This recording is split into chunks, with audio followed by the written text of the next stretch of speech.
The following audio recording has been designed for learning purposes only. Do not share, distribute, or provide any type of copies, or this audio lesson will not be made available to you. Good luck with today's lesson. I think it was 1 year in which to file the claim.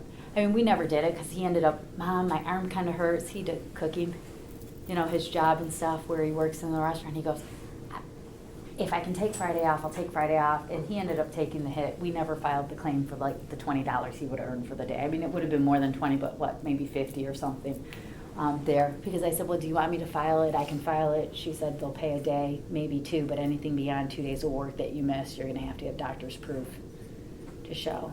But again, I kept getting notices after so many months, if you don't file on this, we're going to close it out because then it's beyond this time period. And I couldn't go back today because they tell me, guess what? You may have notified us of the injury and the loss and all that, but I never filed that second claim when I was supposed to. So I'd get shot down there. Once the claim is established, the insurer has an obligation to pay. And if they refuse to pay a valid claim, it can actually result in punitive damages against the insurer for not doing the lawsuit like they were supposed to.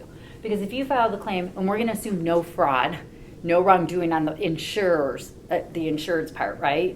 They file their claim. Yeah, I got in a car accident, or this fell on my car because of the wind. The tree, fell over because the wind was so strong and knocked the tree over, and now it smashed my whole trunk and back window and all this stuff. Okay? If they have a valid claim and you've been paying your premiums and there's no reason for them not to pay on it, and they refuse to pay on that loss, they could be liable. And then what might happen is the court might issue punitive damages. Again, we've talked about contracts. We said punitive damages are rare here, but they're going to do that because they're going to make an example of them to say, hey, that's a wrongdoing because you in bad faith are not what? Paying off on this lawsuit like you should, for the loss that they suffered. Okay? At times, the insured can have a claim for subrogation, which is where the insurer is subrogated to the insured's claims, and they can enforce the claim against the third party. Now, we have several forms of insurance that we're going to talk about. So what are our insurance? We will have business liability insurance. Okay. We're going to talk about life insurance. I know these are out of order. We will talk about fire and homeowners insurance, so that'll be another one.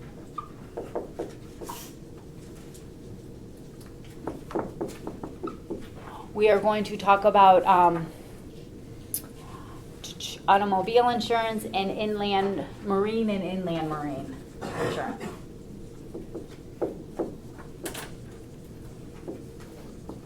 And then auto. Okay. So let's talk about business liability insurance here. The main thing I will tell you here is a lot of time your businesses might purchase liability insurance to protect them against any product liability cases, because maybe I'm the developer of the brakes, things like that for cars, and all of a sudden you get the faulty brakes and people start suing you because what? I had that faulty product I put out there. I might have business liability insurance to protect me from that. Or maybe I have that liability insurance to protect me from any claims for sexual harassment that my employees go against the bosses, or the CEOs or whoever it is, those higher ups. Or maybe I wrongfully terminated my employee. Okay? That insurance is going to protect me against that. The insurers must defend the lawsuit when coverage is a close issue concerning indemnity. And in addition, businesses can purchase liability insurance for their directors and officers. Marine insurance. I'm going to kind of come down here. This marine insurance, what that is going to do is it's going to cover perils relating to the transportation of goods. Now, there is ocean insurance we'll talk about, and inland marine insurance too. So ocean insurance is we're talking about when you're out in the oceans, right? The bigger waters. It's covering transportation of goods in our vessels and international and coastal trade. Now there are 4 classes of ocean insurance here. So when we get to ocean insurance, they'll actually have the 4 classes, which will be things like hull, cargo, liability, and freight.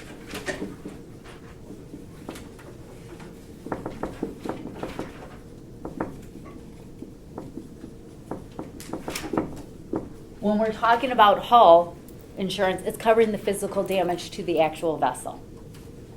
That, hey, you're out in the ocean, let's say something happens to the vessel, that's going to cover that. If you guys have ever seen the movie The Perfect Storm, Yeah. With Mark Wahlberg, right? Yeah. And George Clooney. Yep. So do you remember how they went out there and stuff? They probably had insurance on what? Those vessels, because they were going out there in the waters off the east coast, right? The northeast coast, because was it Massachusetts that's in? I'm trying to think what state that is. It's one of those east states where they go do that. Right. And I think how they were talking, it sounded like Boston or something. And that's what I think it is from the Massachusetts area and stuff. Yeah. But you know how all those shippers go out and they catch all the what? The crabs, the lobsters, all that stuff, they haul it in. Well, in the Perfect Storm, that's what the whole thing was. They went into a rogue wave. And I feel like I'm going to kill the movie now on everybody. But guess what? They lost the ships. People lost their life. It's based on a true story.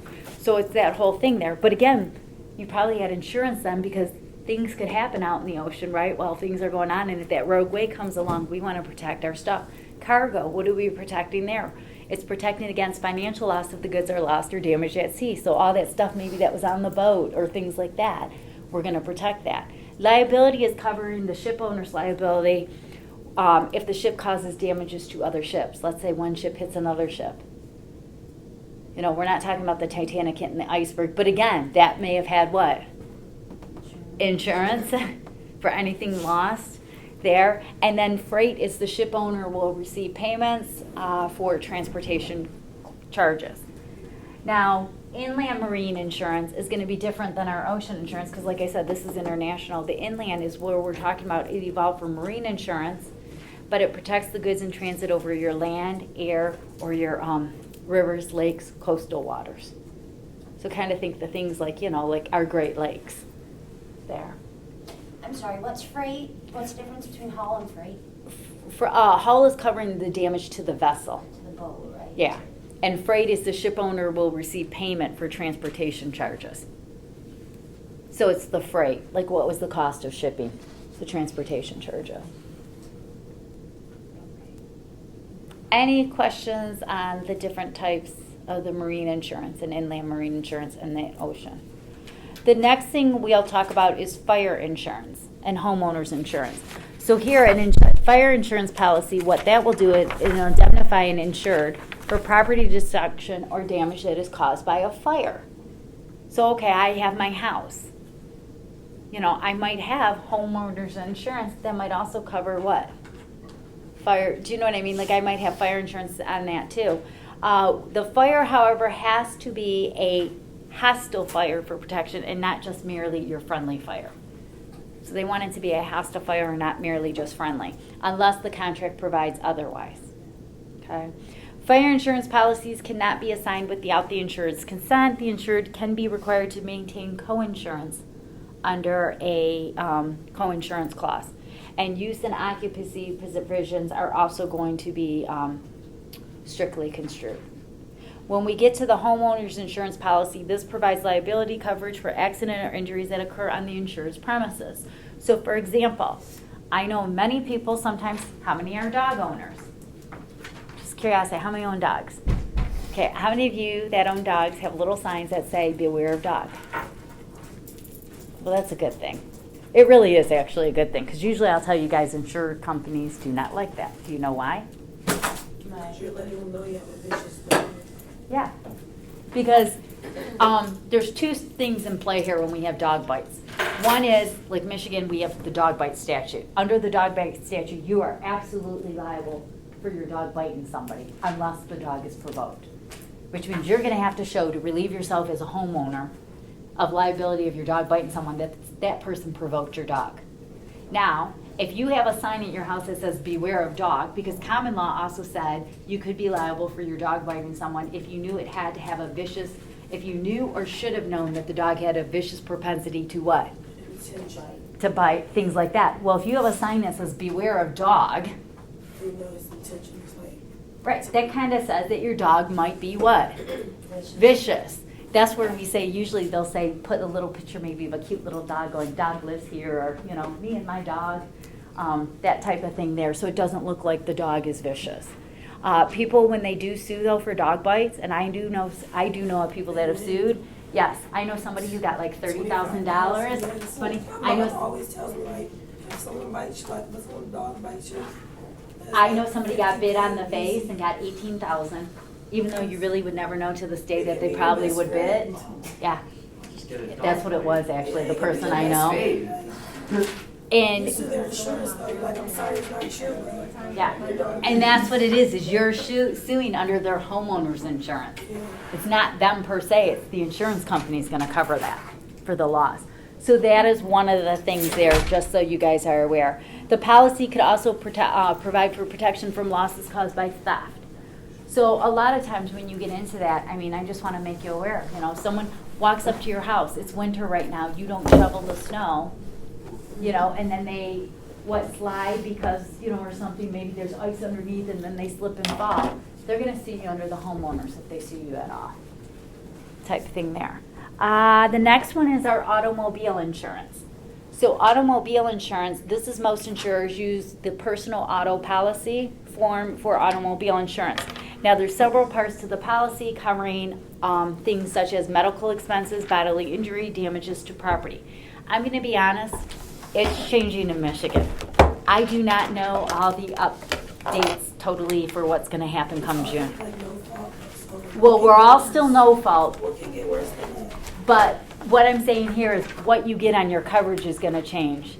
Because you can drop, my understanding is sometimes some of the bodily injury, as long as you have medical insurance, that's gonna pick up your medical, do you see where we're going? So I really don't know the ramifications or all that yet. But generally, what they'll have is all those provisions in there. So if someone's injured in the automobile, there's a bodily injury. Like you could do 100, 300, 200, 500, yeah. So, the different types of cars, are they gonna, have, auto insurance that costs more, like, if you have a Bugatti or something? Yes. I don't know how it's gonna come out. If it's, The more mileage your car has, the higher your insurance is. Like Bugattis are insurance like $500 a day or something. It's crazy. Like they pay crazy insurance. and I will say right now, based on the car you have too, does kind of sometimes play a factor. You know, the more expensive cars, how much is it to fix? You know, when my son, I said, totaled those 2 cars on me, and we were looking for cars, I do remember my insurance agent said to me, if you're looking for a replacement, we recommend that you don't get a Ford Focus, Ford Fusion, Chevy. There were 2 Chevys, she told me. For some reason, I would say one may have been a Volt or something. But she was just saying because it was harder to get the replacements. So if something happened to your car, Is it about Cadillacs too? you know. Range Rovers. Yeah, she knew I wasn't doing the real expensive cars. Yeah. But that's the other thing, because the more expensive the car. The other thing is, because depending on what you drive to, is it a car that's a lot of times stolen, theft? Like certain cars are known to be hot commodities, you know, where people, those are the ones. So you might pay a little bit more on that because there's a better chance that that car could be what? Stolen versus maybe like my Cruze or something. You know what I mean? Where somebody might want the Silverado and not the Cruze, or, you know, the Corvette and not the, you know, whatever you want to put there. So it does get into those type of things. And then they do look at age and all that. And that's why I said I just don't know where it's going to go come June, like pricing. But we're just going to focus on the main. I Thanks have to a it. question Yeah. with car insurance, this is unrelated, but, all right, say that you have car insurance and then you get into an accident. Then, like you didn't file a claim or anything, like this happened to me, I have to file a claim now. My sister got hurt in the accident and, my dad told me he doesn't like follow the law all the time, but he told me if I switch my car insurance before the premium goes through and they raise it, then it won't get raised.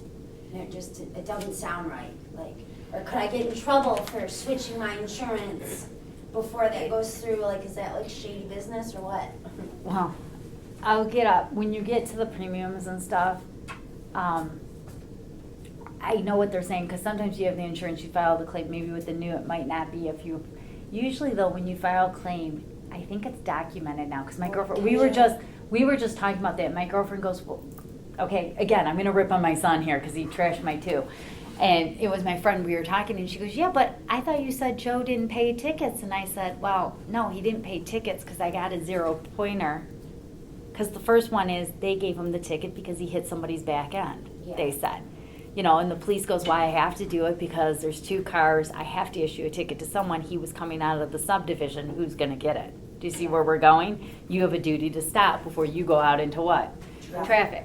I had to make sure though, point-wise, we got a 0 pointer, so on insurance end, there's no points on the state. But did I still get nailed in insurance? Yes, because I filed a claim to get the car fixed. I called around to try and get different insurances. I will tell you because that was noted, because one time that car then got totaled. Okay, this car I filed a claim on 3 times in 1 year. And I concluded I was not allowed to have Fords at my house because it was a Ford Focus. Yeah, he had a That's what I'm Focus. saying. Is your insurance high now? Oh, Is my- his insurance? Like, I mean, I know for him to be a young driver, but I can only imagine. I can only imagine. Yeah, he raised me. We'll just say he didn't help. But one came off and I'm still paying. I feel like an arm and a leg. Yeah. Yeah. I'm like, buddy, you got to pay me something here. You've raised all 4 cars on me, and I have 4 drivers now, so that doesn't help. Yeah. We'll just say it doesn't help. I don't know how some people can afford sometimes to pay, and I can understand why people don't get insurance in all honesty. When you're paying like 10, 20,000 a year for insurance people, I'm like, how do they live? A house. Well, that's what I said. Yeah, he's raised. But that was the whole thing. So I started calling around for insurances because I wanted to switch insurances. And we had gotten rid of the Focus because what happened was he got in the accident. This was probably in September. The following April, the basketball net fell on it. So it smashed the back window. I had to file a claim, right? Because that was like another $2,000 of damage. We get the car back, and the very next day, he had been driving my Malibu. The very next day, we get the car back. I pick it, like once it got fixed, I picked it up. The next day, he went to work, which I was teasing him. I said, oh, I know why you didn't take my car because you left me on E. And his car was nicely filled. Went to work the next day, and I get a call, and it's like 9 o'clock at night, 9:30, and he goes, I pick it up, and it's him, and I go, yeah? And he goes, you need to get up to the corner. And I go, don't tell me you've been in an accident. You're fucking kidding me, right? Excuse the language. I mean, this is me being mom. I go, no, really? And he goes, yeah. He goes, no, you need to get up here. Yes, I was. I go, no, really? You're joking, right? He goes, no. He goes, somebody ran the light turning left on green. He had the right of way to go straight. They could turn green, but you know how they have to wait? Yeah. They turned and That took happened to him. me. Totaled his car, Yeah. $11,000 in damage. This is the car I got back. Mind you, still had the tape on the windows because they told me not to remove the tape until Friday. So Is he okay? he was good. I mean, he was about, That's trauma though, to be through so many accidents. yeah, he did. He does say he has a fear driving at times. You know what I mean? Like that. He goes, I don't think I'm meant to drive. You know? No, seriously, Are that's you sure scary. he passed his driver's test? He did, because this was a year later. I mean, he was at least 17 when the first one started. But it was funny. That's why I said I was not allowed a Ford Focus at my house. Because my dad always worked for GM. I'm like, this is it. This is Ford. I'm not allowed. They're mad because, you know, I was supposed to have GM cars. Yeah. So it was one of those, but as I called around insurance, trying to see things, because of those 2 claims, one was not his, but I had filed one. And then he trashed my Malibu a year later, rear-ended someone, and that car got totaled. He had like so many points on, and they're like, every time I call around places, they go, oh wait, we show a Focus. I said, oh no, that car got totaled. I now have this car. Oh, well, instead of $3,000 for every 6 months, it was $38,000. The lady trying to get a new quote. It's now going to be $6,000 for 6 months. And I'm like, okay, thank you so much. You know, Yeah. I think I'll stay with the insurance company I have, even though it's still a lot. Like, do you know what I mean? Because everybody I've called is like $3,000-$4,000 more because of his claims popping up. I So they didn't get know. any claims yet. Like I got a letter from my sister's lawyer. Like I have to give it to them. Yeah. But I was gonna switch it before, but I didn't know if. In But then 6 you might months run my into premium- issues, and I'm not going to give legal, They no, might but you audit might, they might not. It just depends. you might run into issues. It's, Okay. yeah. That's where I could say you could always consult one who doesn't current, you know, insurance all the time there. Yeah. Any questions on all that though so far? By the way, automobile insurance. When we get to it, I said persons covered under the PAP, we'll call it, may include the name insured, any family member who resides in the household. In addition, the coverage is limited to claims arising from the use and operation of the automobile. This could include, though, things like loading and unloading in your car. So if somebody got injured while they're doing that at your house. Remember I said the basketball net fell on his. I learned this, too, because at first I thought that was supposed to be homeowners. They're like, no, it goes under Well, first off, because we're no fault, it wasn't the other person's house that it was at. I had to claim it under my car insurance because I was the one who insured the car. So it was under my Broad, not the Broad, the other one. Because it was a less deductible. Instead of having the $500 deductible, it was only a $100 deductible. You know, you sometimes can get the deductibles waived, and your deductible could be $500, $1,000. Again, it depends on how much money are you trying to save. What do you want to do there? But if you're not the cause of the accident, they may waive your deductible. Do you get where we're going? But if you're the cause, you're going to pay that deductible, and then they'll fix the car and they'll just make you pay that additional there. The other thing, no fault in state insurance. Many states now have the no fault, which bars injured parties from suing the party at fault for ordinary claims. And a lot of times, as long as your policy doesn't exclude it, if I give anybody usually permission to drive my car, as long as they have my permissions, usually the insurer should cover that, but you'd have to look at your policies to see if they're excluded or not there. Life insurance. Let's talk about life insurance. There are 3 types of life insurance. They're term insurance, whole insurance, and endowment.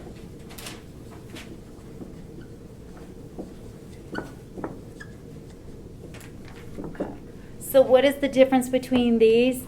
Term insurance is an insurance policy for a specified period of years, and upon the insurer's death, during that time period, the insurer will pay the amount of coverage. It's a gamble. Term insurance is, I might take out insurance when I had my kids were little. I may have said, okay, I'll take out a $5 million policy because if something happens to me, I want what? My kids to be taken care of. That whoever has to raise 4 little kids will have what? Because if mom and dad are gone, we want to make sure they're provided for, right? But it's a gamble because it might be a 20-year insurance because maybe it will get through to the youngest is at least 20. And if I die the second day that I take out this policy and it's in effect, they'll pay that amount. If I don't die in that 20 years, I basically paid premiums for something that never was used. Do you see where we're going? I could die in year 2. It's going to pay out whatever the amount is. That's what it is you're taking out for term. As long as I make my premiums, I died anywhere between that term, they're getting that full amount. You know? And then once the term's over, it's done. I can either get another insurance policy or I can say, they're old enough now, they can support themselves. I don't need to worry about this big amount of term insurance on me anymore. There. The whole life insurance, this is a lifetime insurance protection with an investment element. So what that one does is upon the insurer's death, the insurer pays the amount, the remainder portion from the premium builds up, a cash surrender. I actually do have one of these. I've had it since I was 18. It will make money. It may not make enough as they told me back when I first got it, but the whole thing is I might have a base policy, say $25,000, but as it builds money up when I die, you'll get the base of 25, but maybe the cash value it's built up could be another 100,000, depending on what you put into it. Do you see where we're going in the interest rate? So really they'll get paid 25 plus whatever it's earned. So if it earned 100, they'll get 125 paid on this. Or maybe it earned 50,000. They'll get the 25 plus the 50. It may have only made 2,000. Do you see where we're going? But it's a cash surrender that they'll make money on it too. And in endowment insurance, this is the insurer pays the face value of the policy if the insured dies within the policy period. Now, many life insurance policies will pay a double indemnity. Okay, this is a provision for payment of double the amount applied by the contract if the death is caused by an accident and occurs under specified circumstances. Sometimes a lot of employers will have that in their clauses. So like say the employee is a sales agent or something, they're traveling, they have insurance on the agent.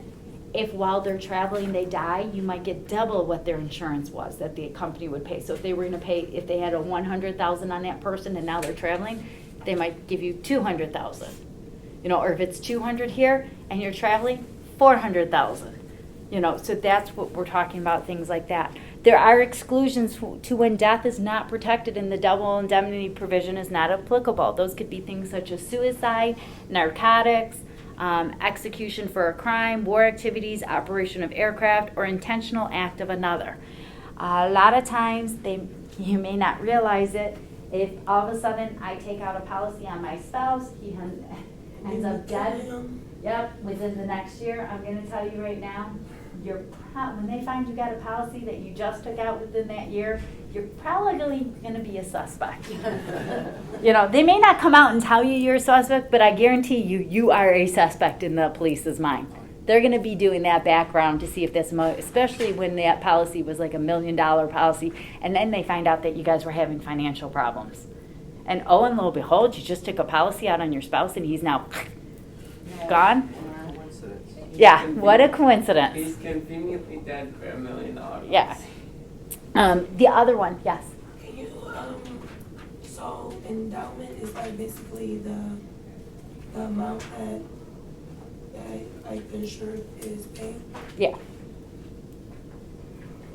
So they only get that flat amount? Like Yep. don't They get pay no the face interest? value of if the insured died within the policy. Okay, so like no interest, it doesn't look like. No, Correct. no Where the maturity. other one, whole, is gonna kind of make some money. Do you know what I mean? You'll have a cash surrender. The other thing about insurance, I kind of made the comment, will not pay for suicide type thing, right?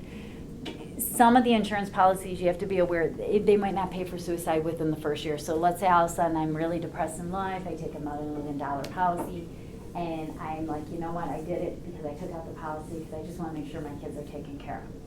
I know what I plan on doing within the next couple days. Do you see where we're going? And all of a sudden, in the next month, I go and oust myself.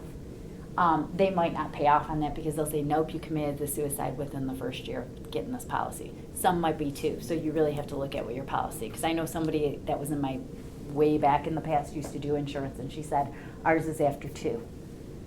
You know, if you commit suicide within the first 2 years, they don't pay off, but after that. So unfortunate. Kill yourself for no reason.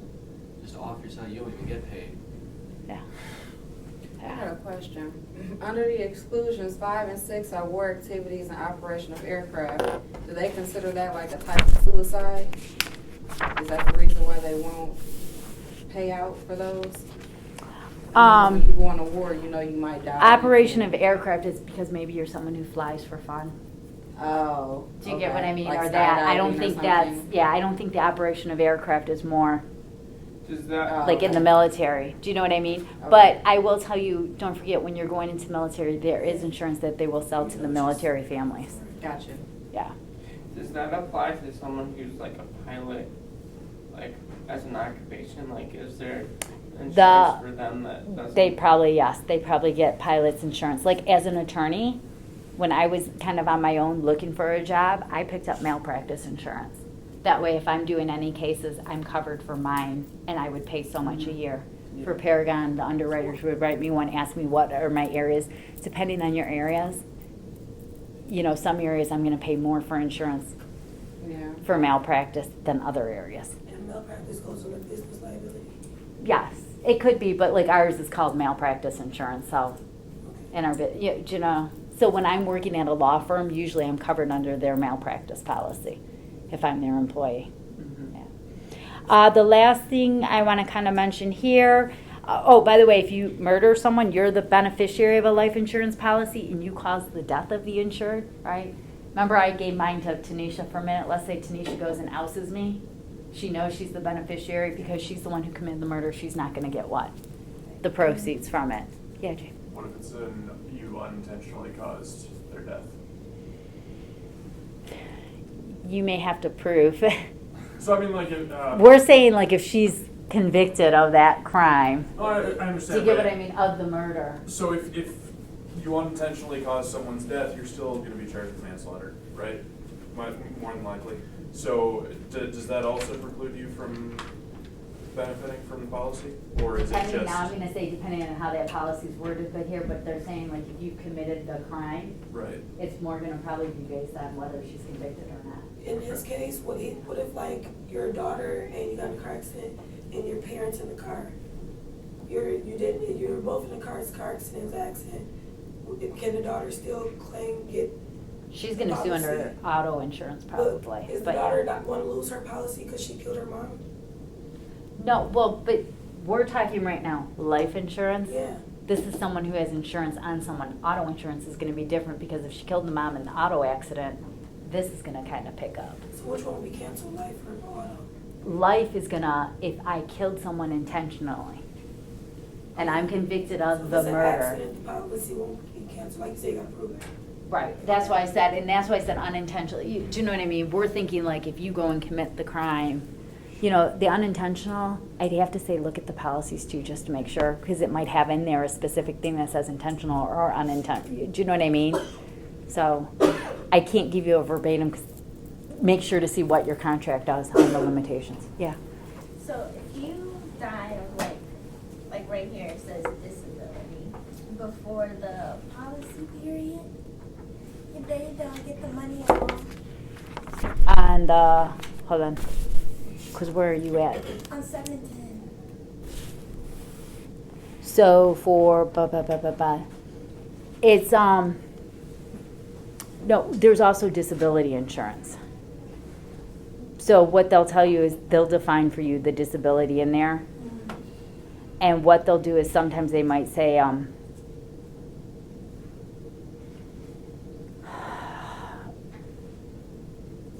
I gotta think how they would do it, because what we're talking about is these are additional premiums that they'll do. They'll put it in there, so if you're disabled, like we'll pay this. Do you get where I'm going? Because a lot of times you'll get into them workers' comp, disability, like you'll have, if you're on short-term disability, long-term disability, and that's saying you become incapacitated. Disability there. Do you know how the actor Cameron Boyce died of having a seizure in his sleep? So would that counts as a disability, right? It's,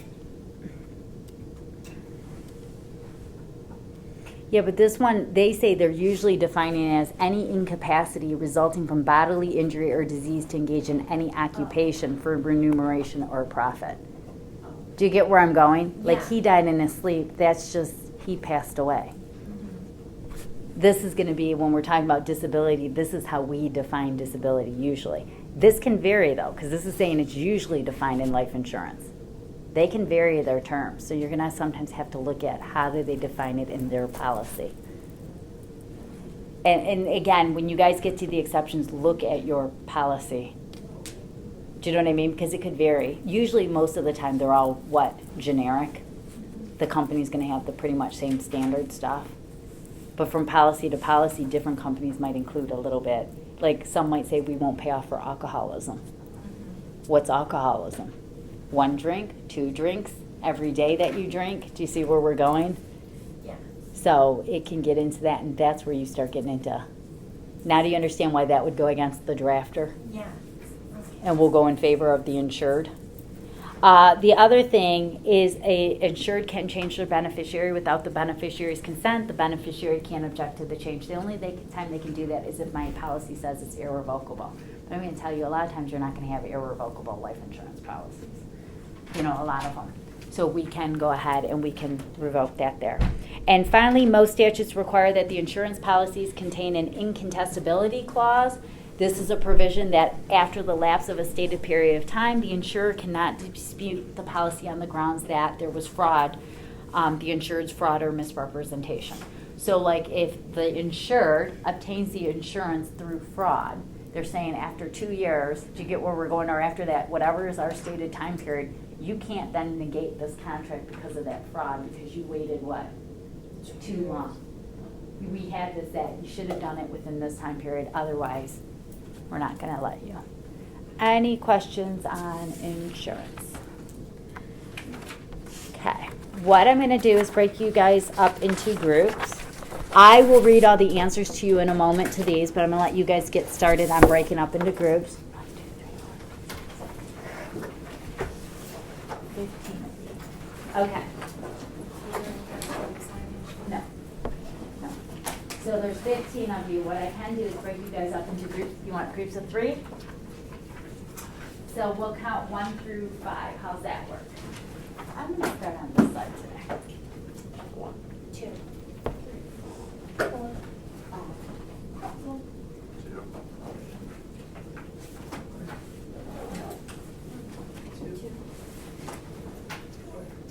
You're 5. Okay. So 1's up here, 2's in the middle, 3's back there, 4's up here, and 5's over here. How's that? Did you get to stay, Tanisha? I didn't even do that purposely. It works out that way.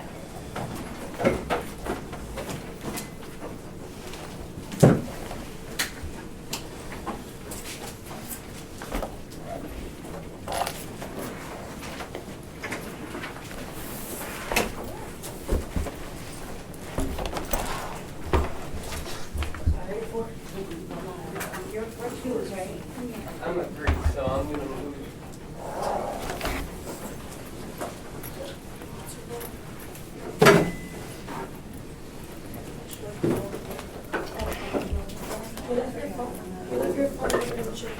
Oh, thank you.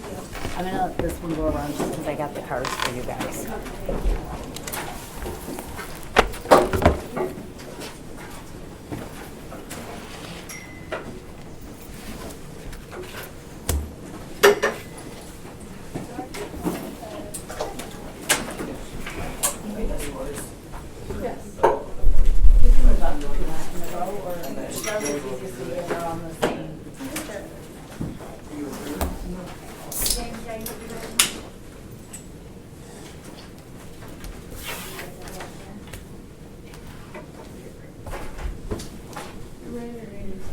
Yes, if you guys, for who's ever in your group, write your names on the card. Think of a group name that you guys want. I'm hooking up the Kahoots right now. Exam. I'm going to go over that study guide. I'm going to just read answers to you when we get to that study guide. When I do A, B, C, D, I usually use words instead of letters because I think B and D sound very similar. So I usually use apple, boy, dog, and cat. I guess I should say apple, boy, cat, and dog. So when we get to those, and I will give you the rest of the answers that you guys need for the sheets.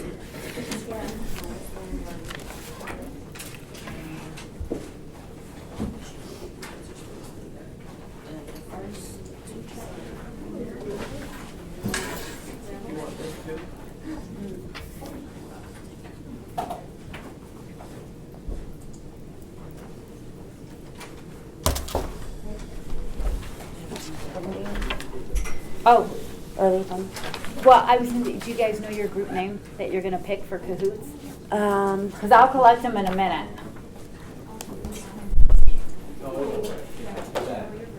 Works for me. Yeah. Just let me put this in, and as it's loading in, I will start reading some of the answers to you. You guys all have your little pack, right?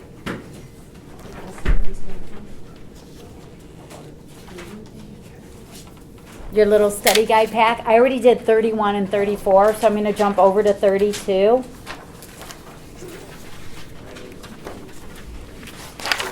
And number 21 is true. 22 is false. 23 is true. 24 is false. 25 is true. 26 is false. 27 is false. 28 is true. 29 is true. 30 is false. Any questions on those so far? Do you have an extra one? Because I don't know where. I don't, but I can make, if you just write the answers on a side of the sheet, we can get you a copy after class. Just so you at least have them. You know what I mean? Yeah. Okay. I'm sorry, I didn't know what chapter you're on. Can you go? 32. Can you go first? 21, it goes true. I'm going to just go straight down really fast. True, false, true, false, true, false, false, true, true, false. Okay, number 31.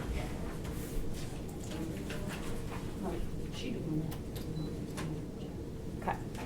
31 is apple, 32 is cat, 33 is apple, 34 is dog, 35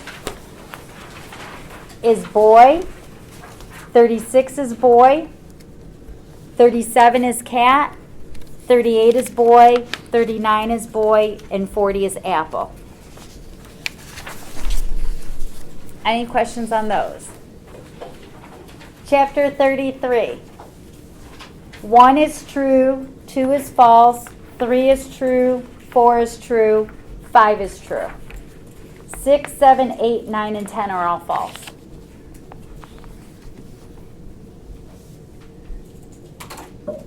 Okay. 11. 11 is apple, 12 is boy, 13 is dog, 14 is boy, 15 is dog, 16 is dog, 17 is boy, 18 is apple, 19 is dog, and 20 is apple.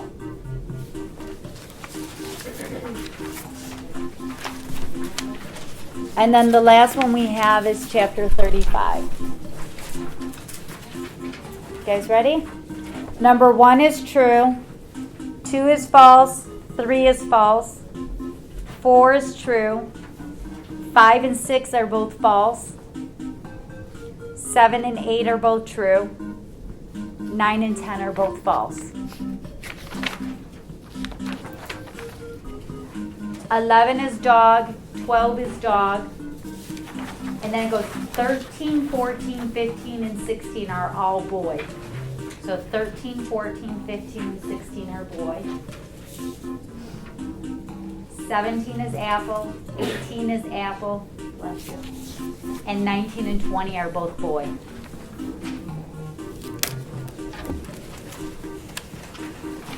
Any questions?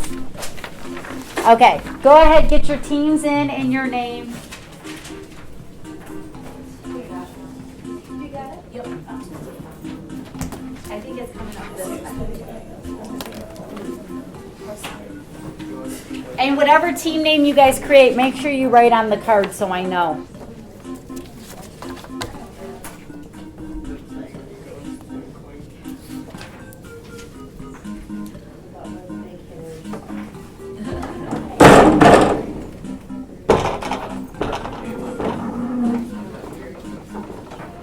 Exam format is the same as last time. 50 questions, true, false, 1 point each for 50 points. 25 questions for 2 points each for 50 points. And then I have 10 bonus questions. So any questions on that?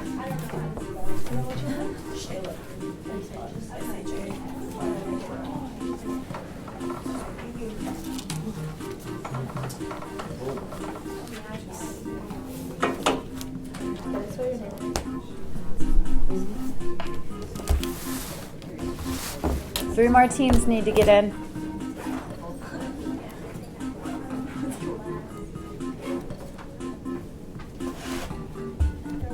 Are you in, Emma?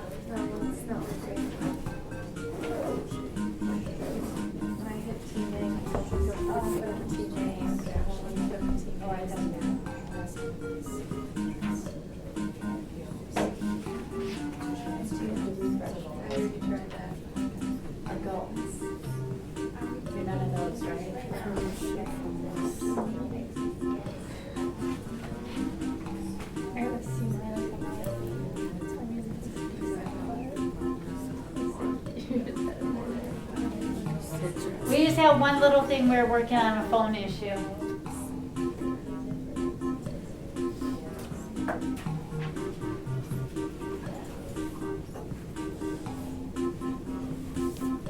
Everybody have their name and team name on their cards. I'll take those if you guys have all those filled out.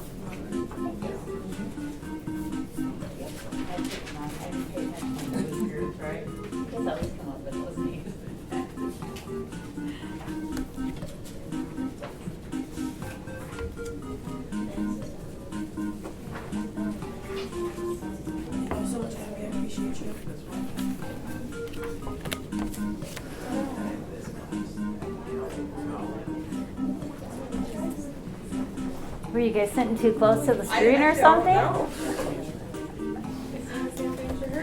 Did you guys go to Kahoot.it? Or the app? What, somebody disappeared.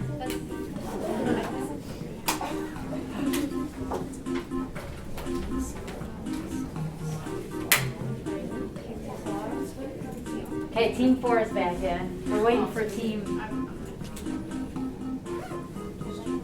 And someone to use their phone. Whose phone is going to work, right?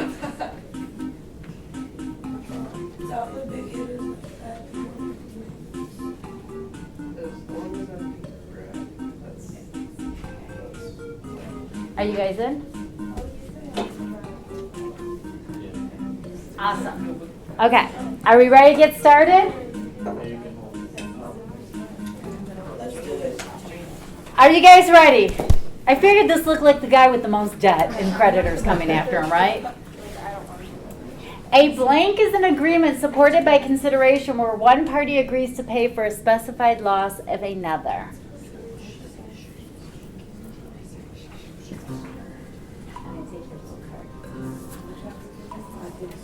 Is that too dark in here or does that help you guys?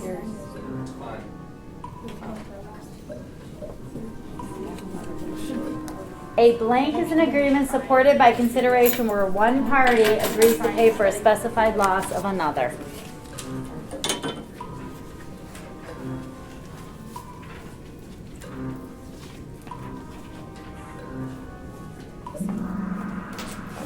And it is an indemnity contract. Because the indemnity is, think, insurance contracts. That's your example of an insurance contract. The other ones you're agreeing to pay the debt of another if it's suretyship or guarantees. Okay. So we have team 4, big hitters, team 1, Three's Company, and 3 Amigos all kind of together there. And the other ones have 9, 11. Okay. Blank is not an example where a person agrees to be responsible for the debt of another person. So one of those is not an example where the person agrees to be responsible for the debt of another person.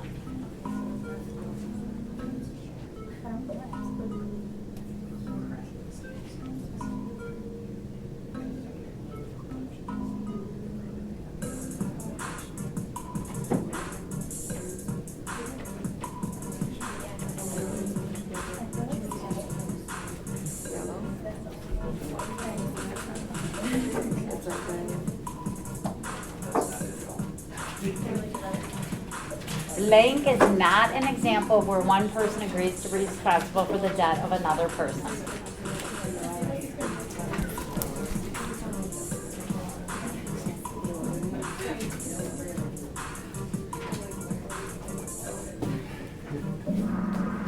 And it is absolute proof. It's not an example. So guarantee of collection, suretyships, and absolute guarantees are all examples where you agree to pay the debt of another. So we got big hitters and 3 Amigos joining the ranks here, and then team 1 and 3's all following team 4. Okay, true or false? Suretyships and guarantee are similar to an indemnity contract. True or false?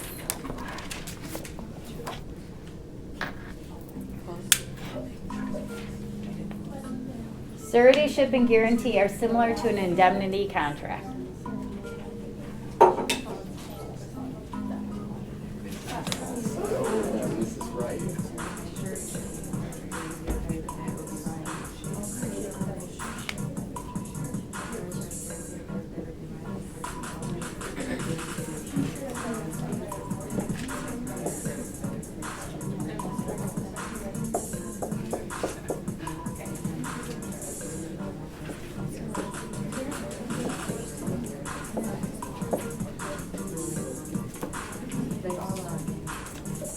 Gotta make it happy, right? 10 seconds for the last group. True or false? Suretyship and guarantee are similar to an indemnity contract. You know what I found was funny? Last time it seemed like they put the false before the true. They must have corrected that. Because it would always say true or false, but they'd have the false. And this is false, because indemnity, they're paying for what? The loss of something. Think insurance. Indemnity, you're paying someone for their loss. The other two, you're agreeing to pay the debt for another person. Yellow is not yellow at all. Nowhere near yellow. Okay. Generally, a creditor must first seek payment from the blank before it may seek payment from the blank. So generally, the creditor must first seek payment from who before it may seek payment from who?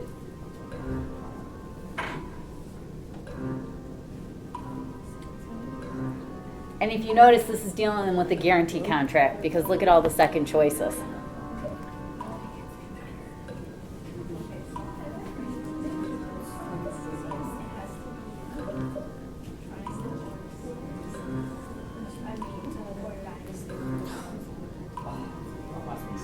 Generally, a creditor must seek payment from who before it may seek payment from who.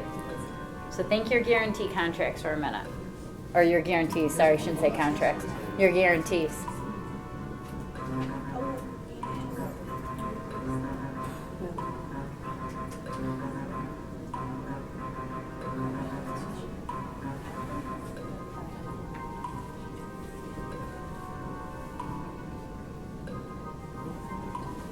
One second. Ooh, they got in on the buzzer. And it is principal, debtor, and guarantor. Keep in the back of your mind, because I did not have a question on this, this is different than suretyships, right? Because suretyships, we can go after what? You can go after the third person first. Right, we can go after either or. Whoever And that's, does it. yep, that's the difference between a guarantee and a suretyship, because suretyship says we can go after either one. Guarantee says you have to go after the debtor before we can go after the guarantor. So just keep that in the back of your mind. The only time this is an exception is if it's a what? Absolute guarantee. Then we'll treat it like a suretyship. So we have 4 followed by big hitters, 3's company, 3 amigos, and team 1. Parties in a guarantee will include who? Parties in a guarantee will include who? So you kind of have to know who are the parties in a suretyship and who are the parties in a guarantee.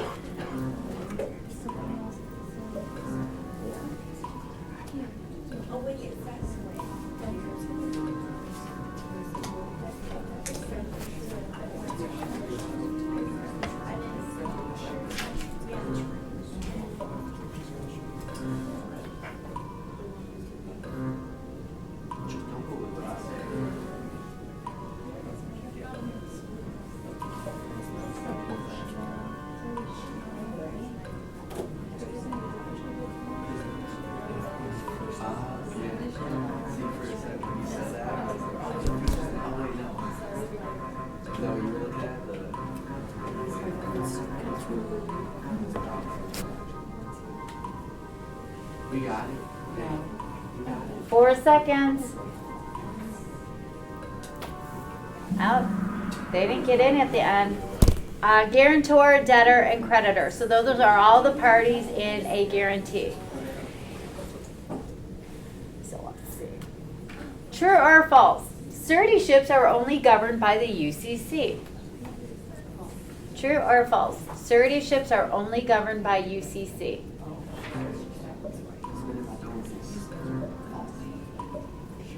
I swear, my mom.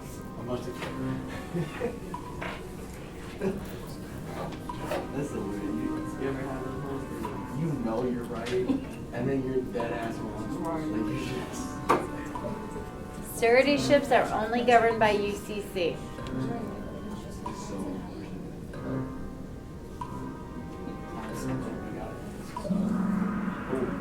And that is false. Because they're also controlled by ordinary contract law. So you have both. it's like one of the first questions in True or false? An absolute guarantee creates the same obligations as a surety. An absolute guarantee creates the same obligations as a surety.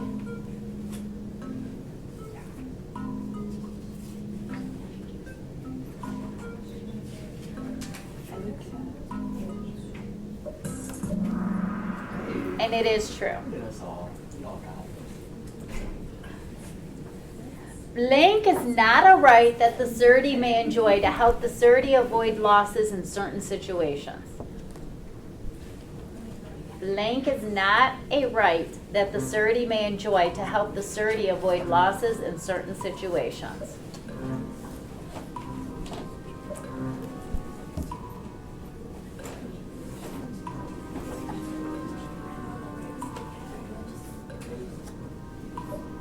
Blank is not a right that the surety may enjoy to help the surety avoid losses in certain situations.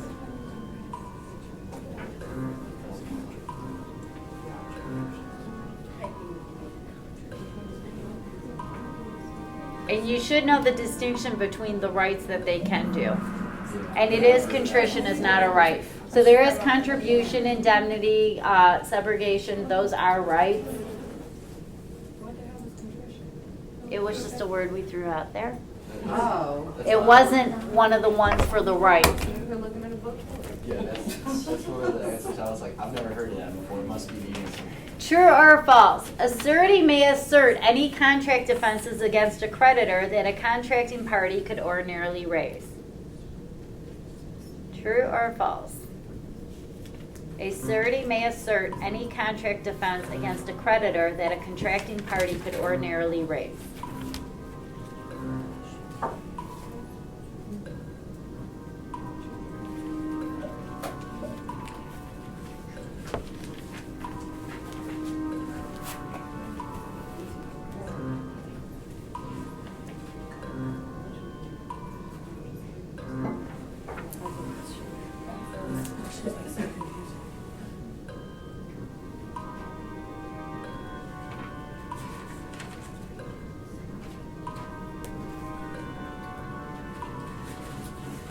A surety may assert any contract defenses against a creditor that the contracting party could ordinarily raise. True or false? 6 seconds for the last two groups. And that is true. So we have Team 4 followed by Three's Company, followed by Team 1, Big Hitters, or I'm sorry, Three Amigos and Big Hitters. Forget about the. He's company got fired. I didn't do it purposely. I'm kidding. Oh. It's only because I want to beat Brad. Blank is not an ordinary contract defense a surety may raise against a creditor. Blank is not an ordinary contract defense a surety may raise against a creditor. So 3 of those are ordinary contract defenses. 1 of those is not.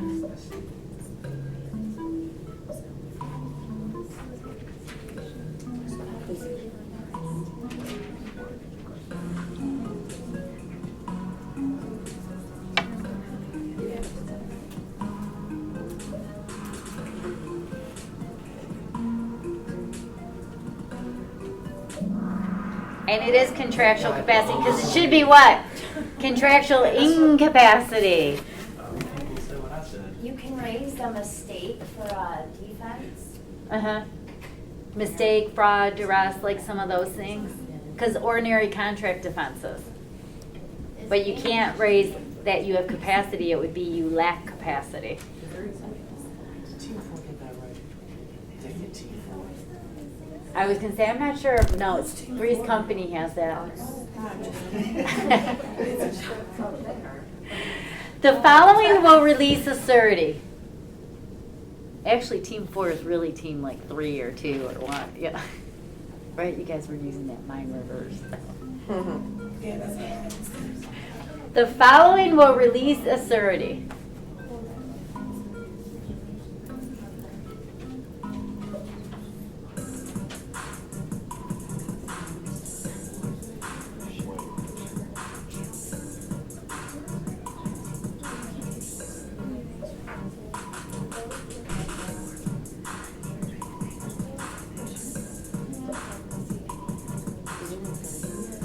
The following will release a surety.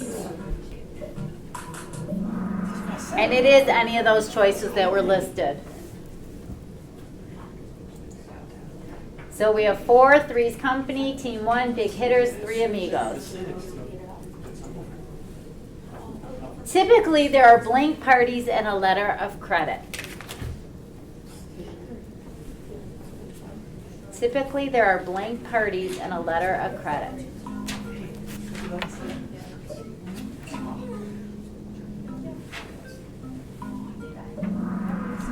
And it is 3. Whatever. True or false? A letter of credit does not need to be signed by the issuer and does not need to be in writing. A letter of credit does not need to be signed by the issuer and does not need to be in writing. And that is false.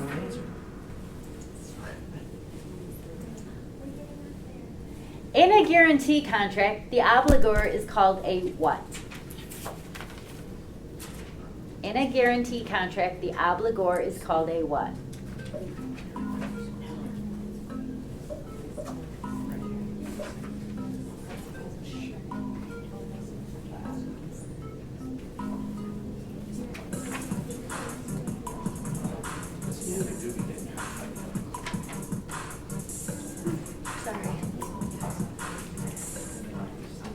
As I'm yawning.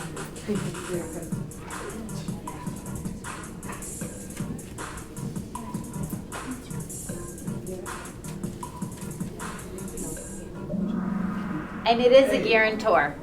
The surety is in the suretyship. We will have parties such as your principal debtors and all that, but right now we are looking to the obligor, who's our guarantor. So we have Team 4, Three's Company, Three Amigos, Team 1, and Big Hitters. Consumer protection laws protect consumers. Consumers may include who?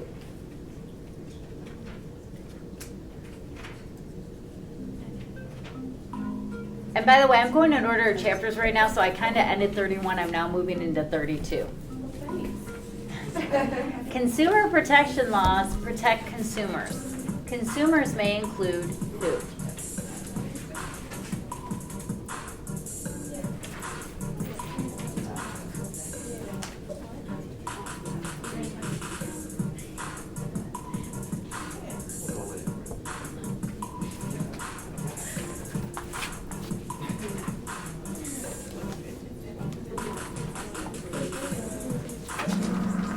And it is any of those choices. So it can be persons who use the goods, businesses, or even governmental agencies. So any of those are the ones who can file suits.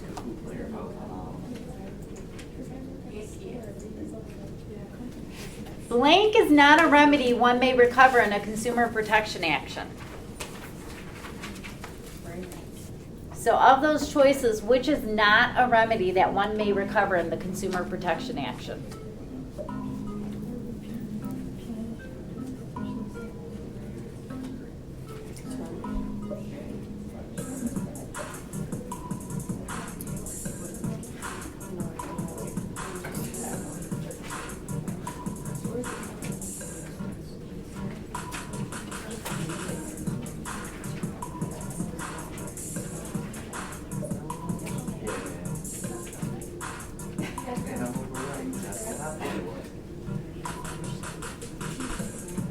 Blank is not a remedy one may recover in consumer protection action. And it is none of those, because those are actually all remedies that you can recover. So you can get punitive damages, restitution on the contract, you can ask for a refund of the purchase price or replacement of the goods. Okay. Firms charged with fraudulent advertising by the FTC may be required to provide consumers with truthful information via what? So firms that are charged with fraudulent advertising by the FTC may be required to provide consumers with truthful information via how? Or by what?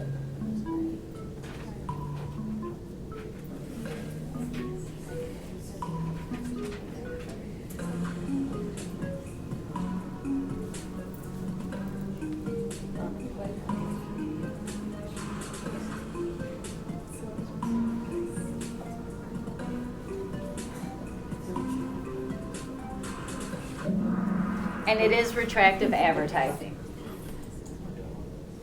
So we have 4, Three Amigos, Three's Company, Team 1, and Big Hitters. Betty attended the candle party at Veronica's house. Betty's purchase totaled $70. She has blank days to set aside the contract. Sorry, I ran out of room, so I couldn't put the word "the" in there. Betty attended a candle party at Veronica's house. Betty's purchase totaled $70. She has blank days to set aside the contract.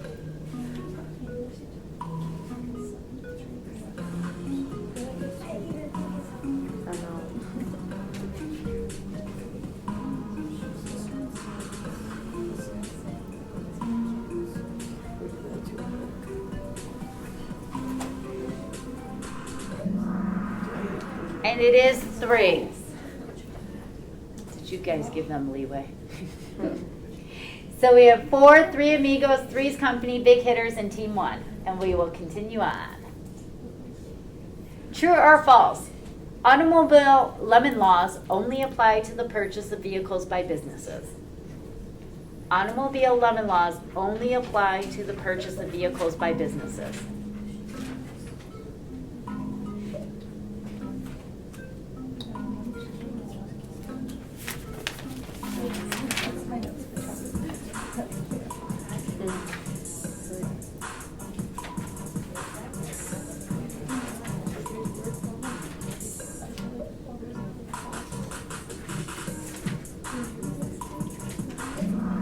It is false. Let's go. So good to learn. Consumer protection statutes and regulations do not protect against what?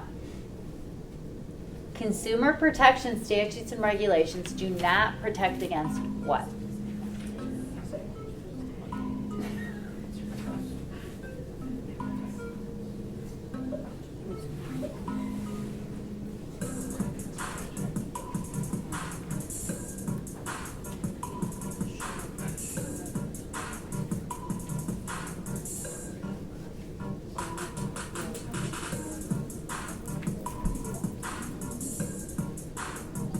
Consumer protection statutes and regulations do not protect against what?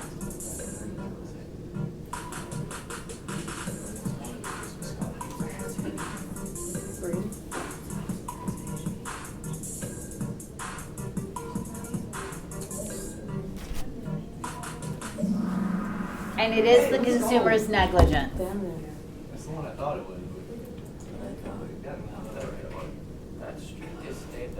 A provision in a contract that advances the time for the performance of specified obligations is known as a what? A provision in a contract that advances the time for the performance of specified obligations is known as a what? Yep.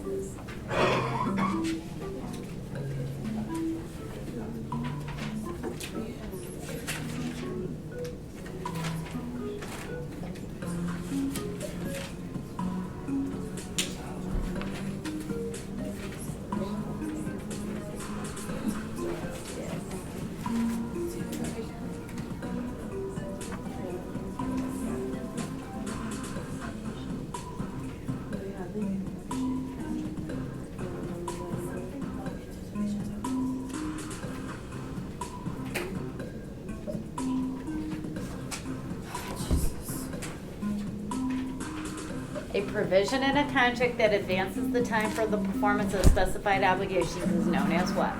And it is an acceleration clause.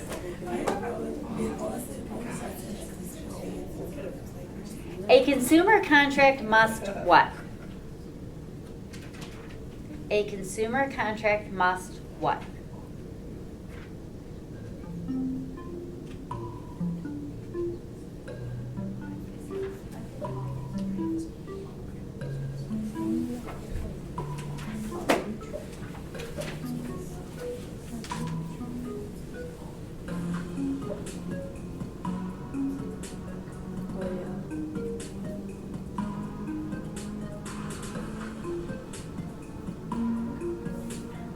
A consumer contract must what?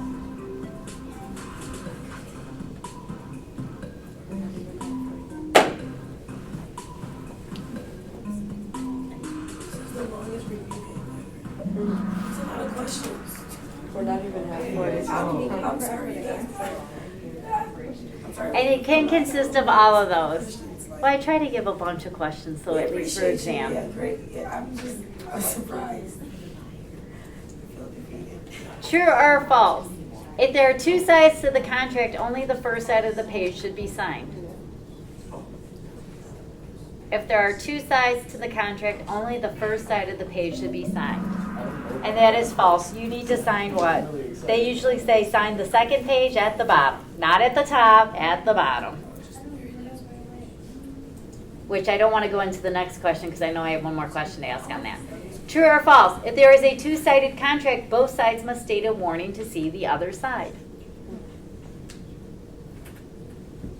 So if there's a two-sided contract, both sides must state a warning to see the other side. And that is true.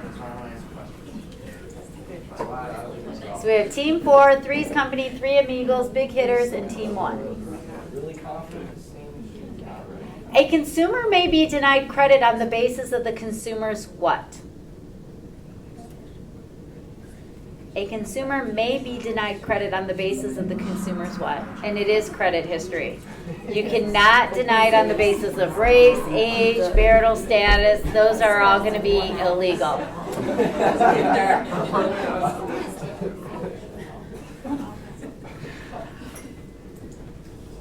True or false?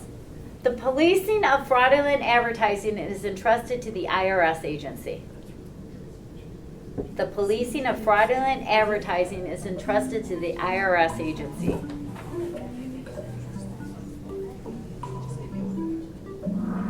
And that is false. Who gets it? The FTC, Federal Trade Commission. True or false? A consumer may waive all defenses.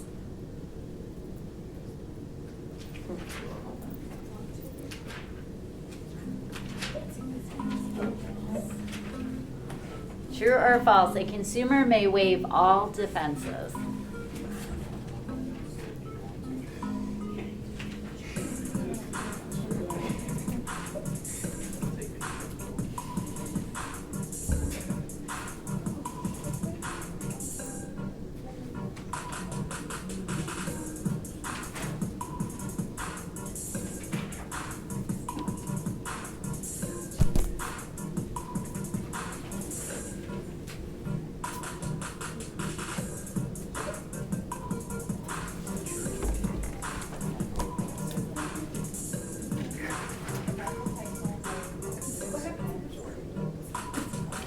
Ten seconds for the last group.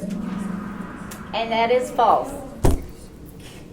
I think if they write up the contract, that they can like edit whatever's in the details. We can't waive all defenses though. Usually when you see words like all, only, never, the bulk of the time those tend to be false. Yeah. If a person asks to not be called, the telemarketer may be subject to fines under a Federal Trade Commission. And then you kind of got to finish the question. So if a person asked to not be called, the telemarketer may be subject to fines under a Federal Trade Commission. I guess I could have abbreviated that to say under FTC and then continued with my question.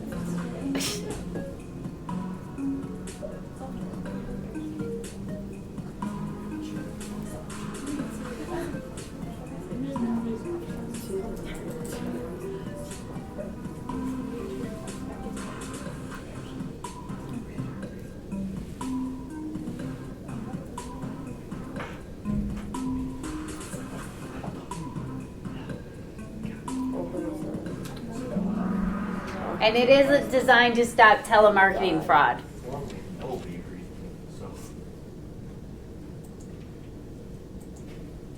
True or false? A FTC regulation subjects telemarketers to fine if they call consumers before 9 a.m. or after 8 p.m. An FTC regulation subjects telemarketers to fines if they call consumers before 9 a.m. or after 8 p.m.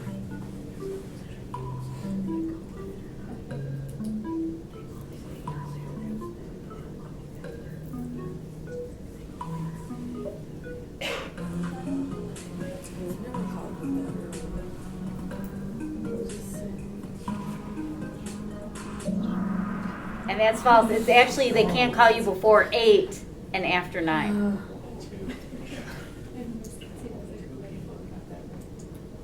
So we have Team 4, very close with Three's Company, Three Amigos, Big Hitters, and Team 1. A blank is created when there is an agreement. The creator gives value and the debtor has rights and the collateral.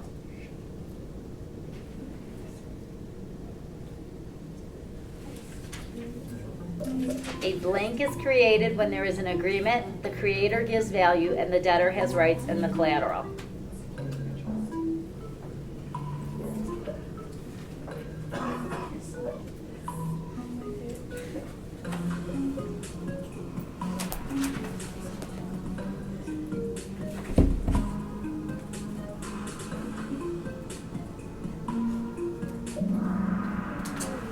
And this is a security interest. If you're wondering, we are now into secure transactions, the next chapter. A security agreement must contain what?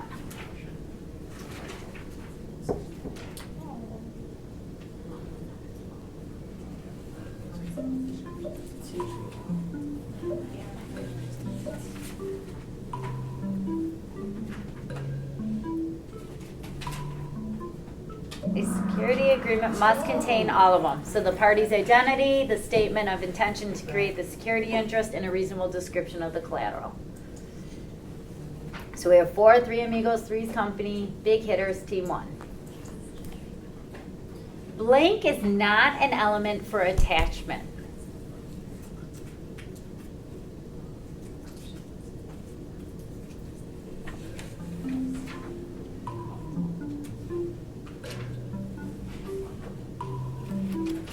Blank is not an element for attachment. That's what I was thinking.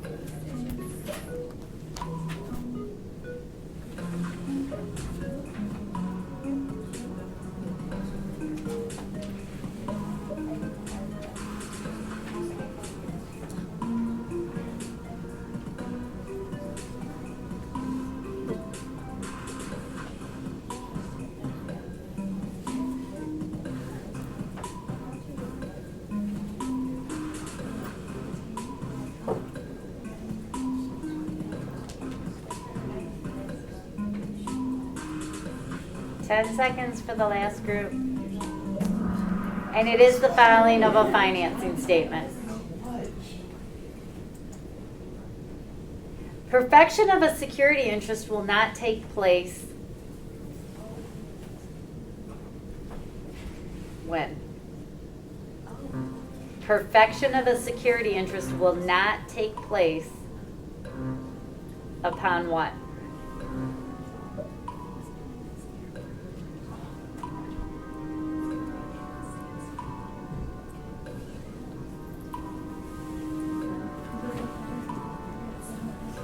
Yeah.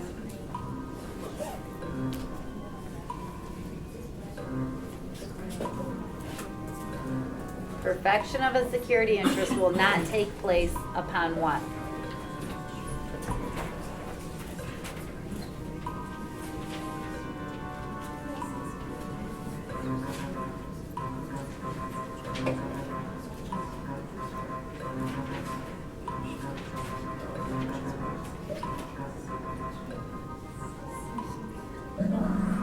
And it is upon the debtor's possession of the collateral.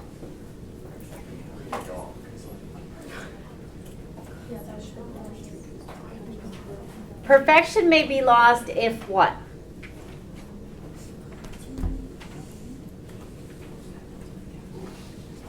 Perfection may be lost if what?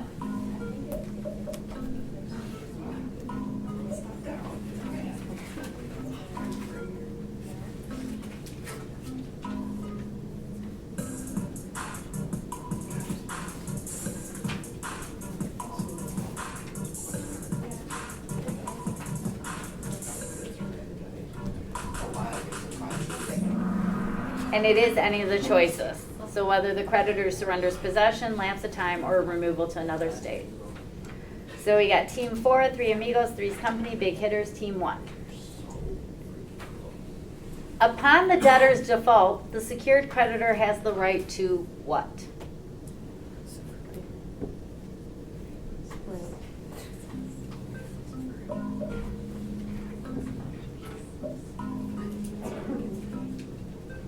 Upon the debtor's default, the secured creditor has the right to what?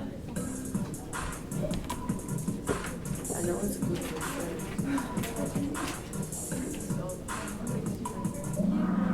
And it is any of those choices.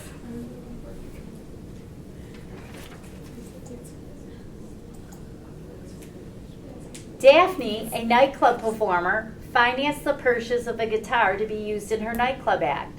The collateral is what?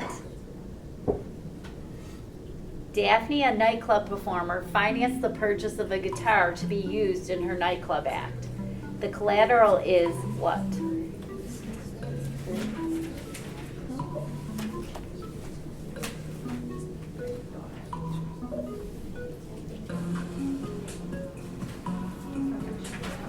Right.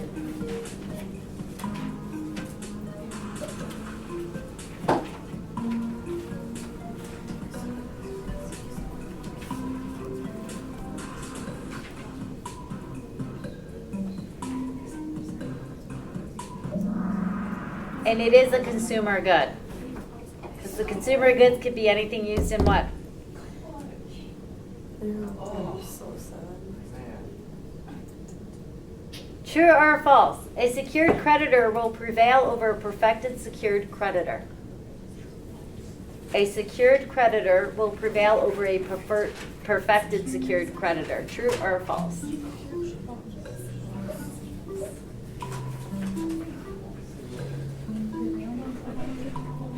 Went over.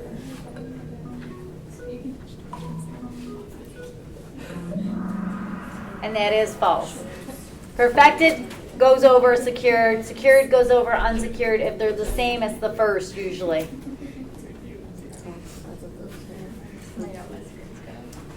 Jurisdiction in the bankruptcy proceedings is vested in the who? And if you're wondering, we are now moved over into the next chapter, bankruptcy. So jurisdiction in the bankruptcy proceedings is vested in the who?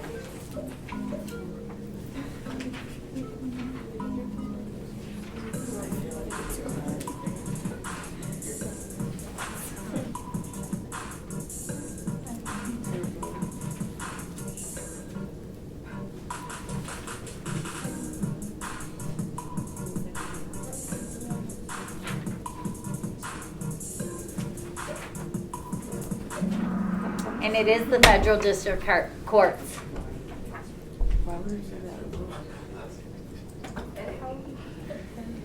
Blank is not a form of bankruptcy. And did Team 4 drop? I'll have to relook at that. Blank is not a form of bankruptcy. And it is chapter 24. So for this purpose, we want to focus on 7, 11, and 13. So Three's Company, followed by Three Amigos, followed by Team 4, Big Hitters, and Team 1. I'm way too proud for something. Chapter 7 proceedings are available to who? Chapter 7 proceedings are available to who?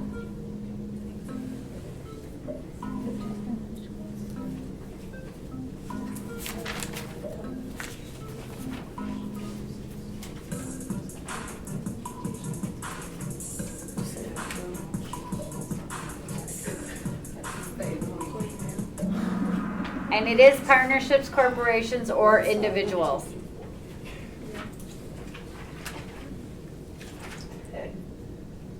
A test that measures the debtor's ability to pay by computing the debtor's disposable income is known as a what?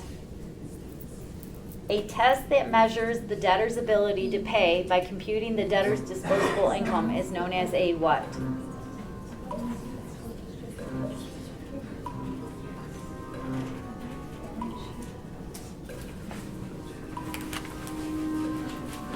Probably. Because that's what that accounting should.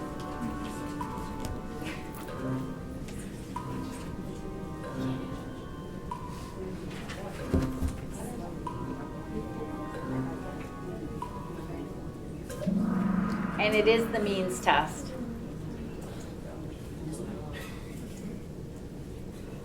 If creditors file a petition with the bankruptcy court, it is known as what?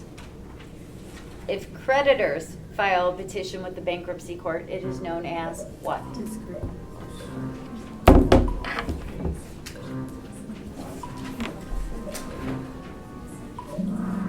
And that is an involuntary petition.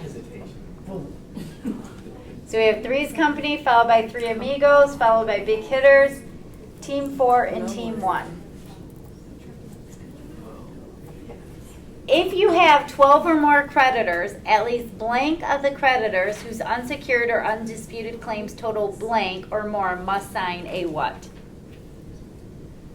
So if you have 12 or more creditors, at least blank of those creditors whose unsecured or undisputed claims total what amount or more must sign what? Oh, 1 second. And this is, you need at least 3 of the creditors, and it has to be at least between the 3, 15,325, and it's an involuntary. Okay.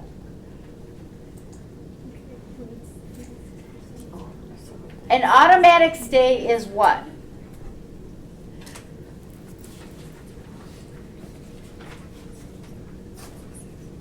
An automatic stay, what?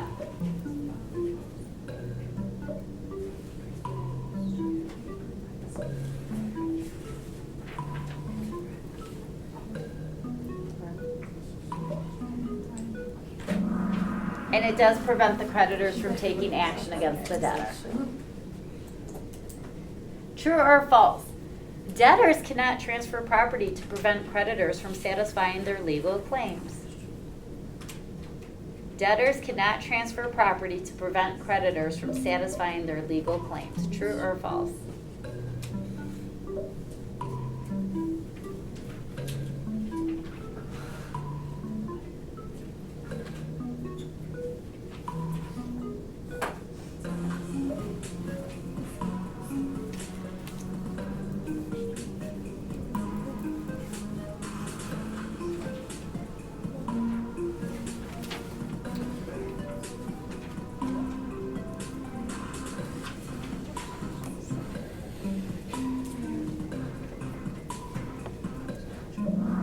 And that is true. So Three's Company, Team 4, 3 Amigos, Big Hitters, and Team 1. A debtor is presumed to be insolvent on and during blank days preceding the date of the filing of a bankruptcy proceeding. So the debtor is presumed to be insolvent on and during blank days preceding the date of the filing of a bankruptcy proceeding.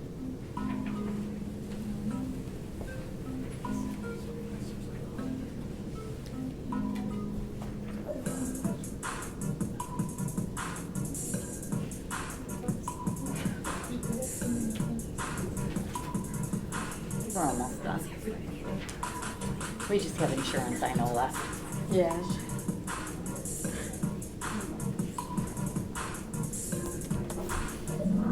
And it is 90. So Three's Company, Team 4, 3 Amigos, Big Hitters, and Team 1. A transfer made blank is not an example of a preferential treatment. So transfer made, and then you have to kind of put those in there, is not an example of a preferential treatment. So one of those is not a preferential treatment where 3 of them are.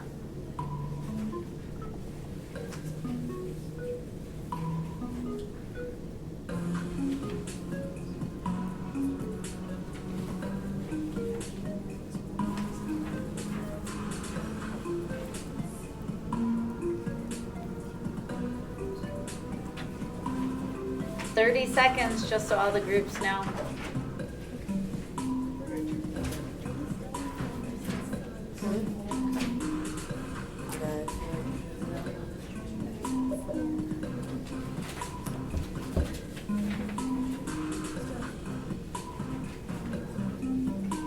Eight seconds.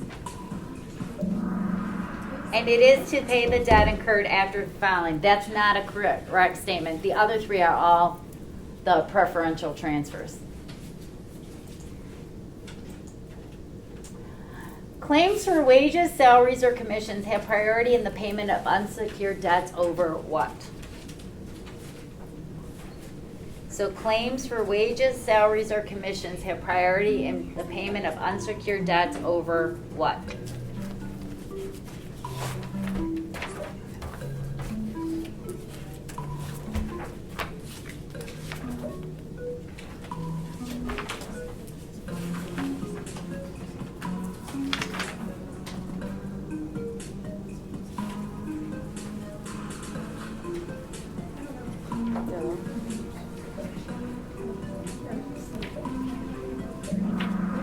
And it is claims arising for contributions to the employee benefit plans.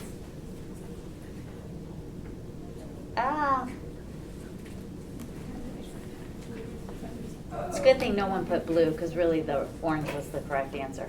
I gotta fix this slide too. Okay. If creditors wish to participate in the bankruptcy proceeding after a debtor has filed for bankruptcy, creditors must file what?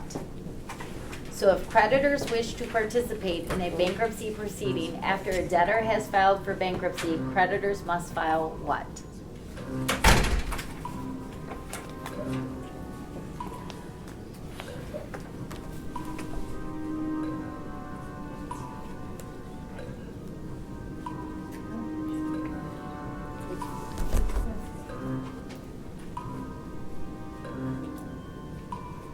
If creditors wish to participate in a bankruptcy proceeding after a debtor has filed for bankruptcy, creditors must file what?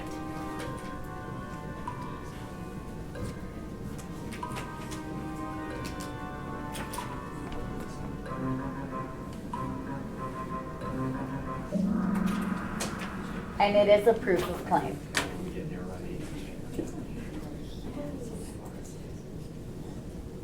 Blank is a contract where one party will pay another party a sum of money on the destruction, loss, or injury, and they have an interest.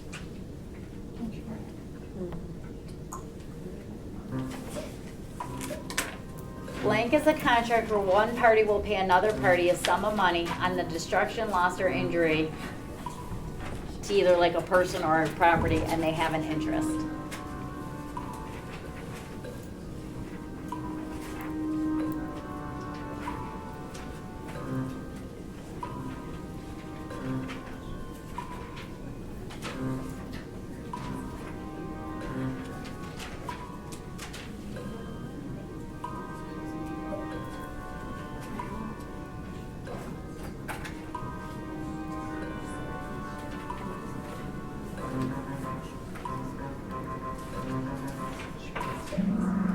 And it is insurance, which if you guys realize, we've now moved into what chapter? Insurance, 35. True or false? If ambiguity exists in an insurance contract, the courts will interpret the ambiguous terms in favor of the insurer. If ambiguity exists in an insurance contract, the courts will interpret the ambiguous terms in favor of the insurer. True or false? We just learned about Were you paying attention? this. And that's false. They rule in favor of who? The insured. Should say ED at the end.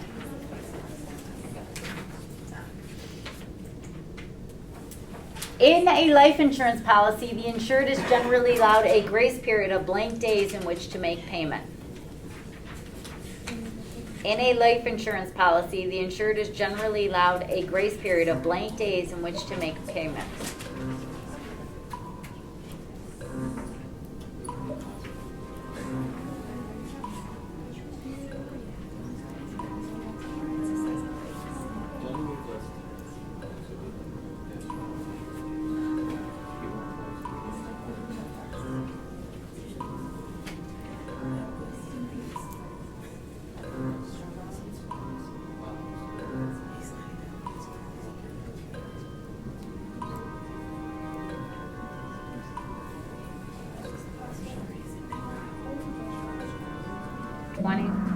And it is 30 to 31 days. Man, trust me, I can. Insurance that is written for a specified number of years and terminates at the end of that period is what?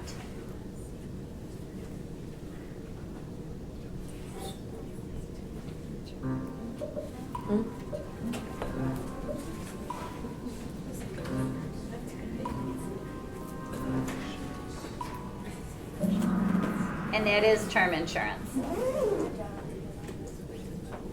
True or false?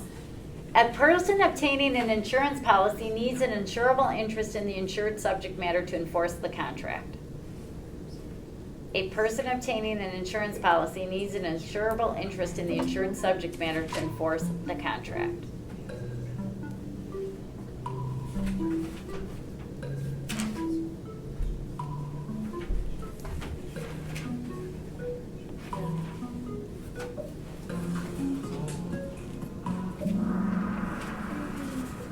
And that is true. Blank is a provision for payment 2 times the amount specified by the insurance contract if the death is caused by accident and occurs under specified conditions.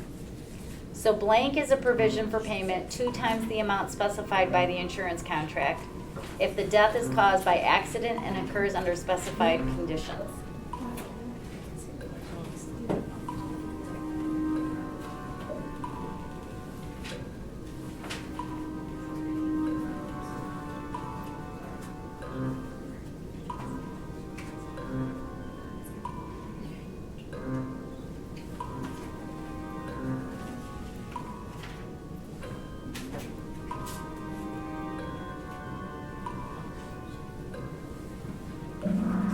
And it is a double indemnity clause. True or false? A homeowner's policy commonly excludes coverage for both intentional and negligent injuries. A homeowner's policy commonly excludes coverage for both intentional and negligent injuries. True or false?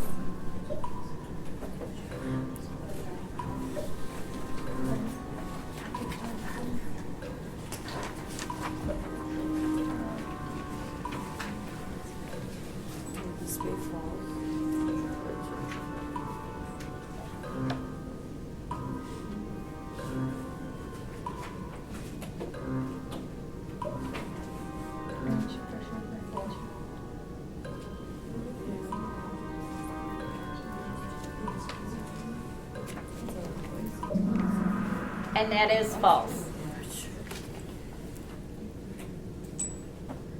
So we had Three's Company, Team 4, Big Hitters, 3 Amigos, and Team 1. True or false? Under no-fault insurance, an insurer is obligated to pay an injured person without regard to whose fault caused the harm. Under no-fault insurance, an insurer is obligated to pay an injured person without regard to whose fault caused the harm. You guys are almost done. We have a couple more questions and then we're done.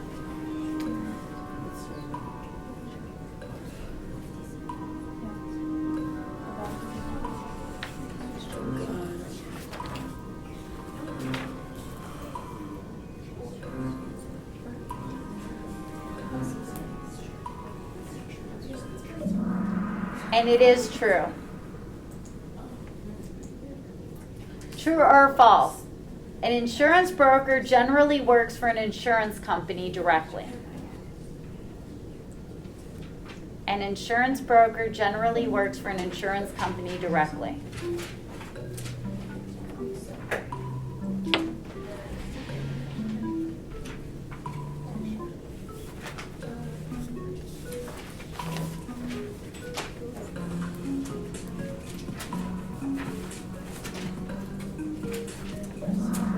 And that is false, because that's generally what? The insurance agent.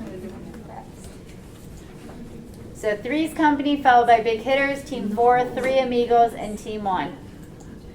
And we're on the last question. Blank is the promisor in an insurance contract. Blank is the promisor in an insurance contract.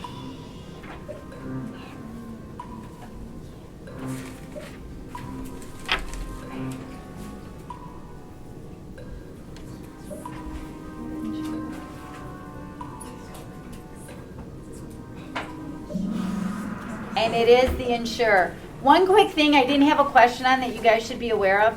If you have an insurance policy, life insurance, and say too you give your spouse and you subsequently later divorce, that does not affect the insurance policy because you're going to have to what? Remove them. So if you're divorced and you're still on the insurance policy, it's still on it until I remove you? Pretty much. Unless you somehow either put something in the judgment and stuff, but usually it's not there. So first place gets 5 points. Next place gets 4 points. They're extra bonus points. Good luck with today's lesson.